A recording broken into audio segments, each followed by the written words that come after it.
Hey, so this is another BeingNess video. I haven't made one of these in a while, and the truth is I've been scared. Every time I've had an idea, I've thought, oh, that's not worth talking about. And I'm leaning into my edge of just doing it, riffing and seeing what comes out. And there's two things that are on my mind today to talk about. One of them is relationships and how to do them well, potentially. And the other is making friends as an adult. I'm going to talk about relationships first because it's been really on my mind. I've been in this intense process of a breakup that was somebody that I'm still extremely connected with in my life, who I work with, who I'm entering into a different form of relationship with, who I was living with, and having this big question come up of how to navigate a really complicated relationship and all the emotions coming up around it, like with him starting to date other people and how does that feel to me, and we're still living together. And the thing that I've really been discovering is this idea of every moment that I feel, it's like there's these moments in me where I just want to hurt him, or I want to say something cutting, or I want to be passive aggressive. It's like this little like cat inside of me that just wants to like unsheath its claws. And I've been discovering a lot of power in choosing not to do that, and having my sensor attuned for any moment where what I'm doing is coming from a desire to hurt. And that can even be sometimes a desire to protect myself in these spaces where, I feel this immense ache in my stomach, and I want to do anything to cover that over. I want to not say how I feel. We're sitting in the kitchen and I'm hearing about it, the connection with somebody he's dating, and I just want to make a comment like, well, you should just tell that to your girlfriend. And it's the snappiness that wants to come out. And so I guess part of my beingness right now is using these tools that I've been discovering and developing, and just really noticing that when push comes to shove, they're actually what I'm relying most on, is my ability to check within myself, to know where my motivations are coming from and have choice. That if what I want to create in the world is more connection and more empathy, I actually have to be attuned for these micro moments where I want not to do that, and I want to tell myself it's okay because I hurt.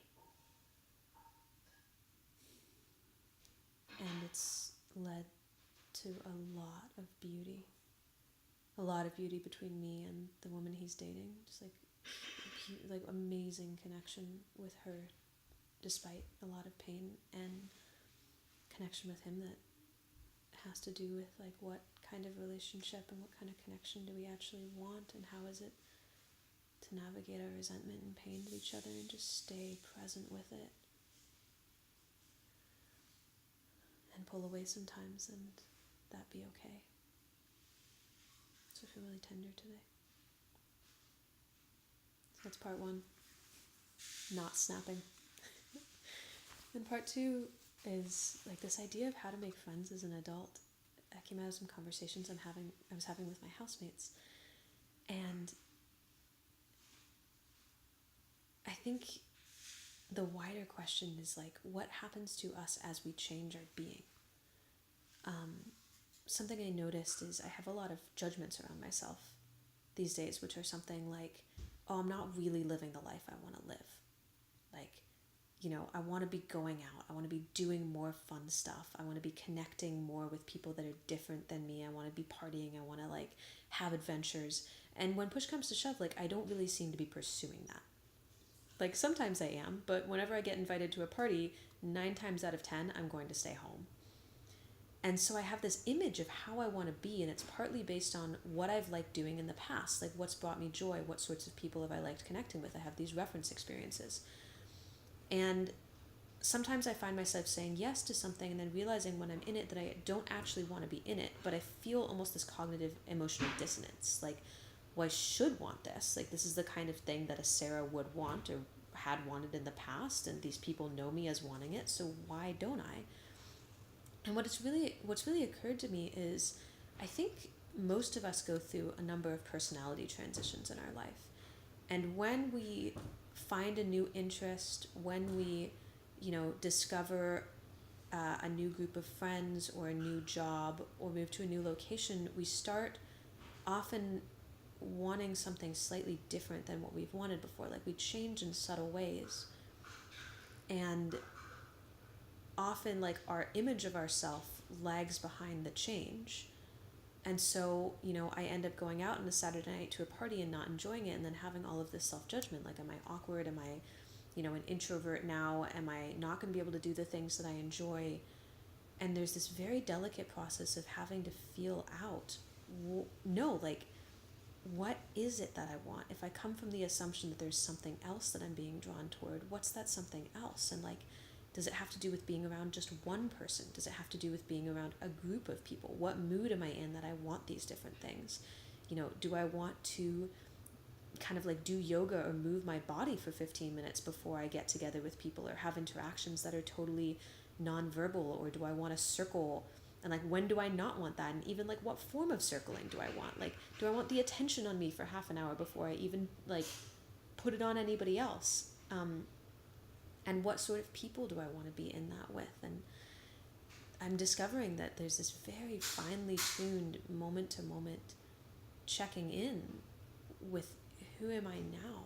And what do I want to be doing? And who do I want to be doing it with? And can I just again and again undam the assumptions I have, like, remove the meaning and see what meaning I want?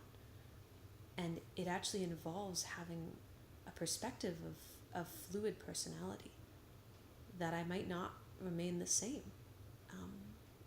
even from, like, a year ago or a couple months ago. And can I continually keep questioning the person I am now, and therefore can I sit in the uncertainty of not knowing who I am or what I want or what my contexts or what my relationships are? And sometimes I can hold on to that and sit in the openness, and sometimes I just want certainty. And that too feels like the asana. So, thanks for listening. I'd love to hear thoughts on how either of these things live in you.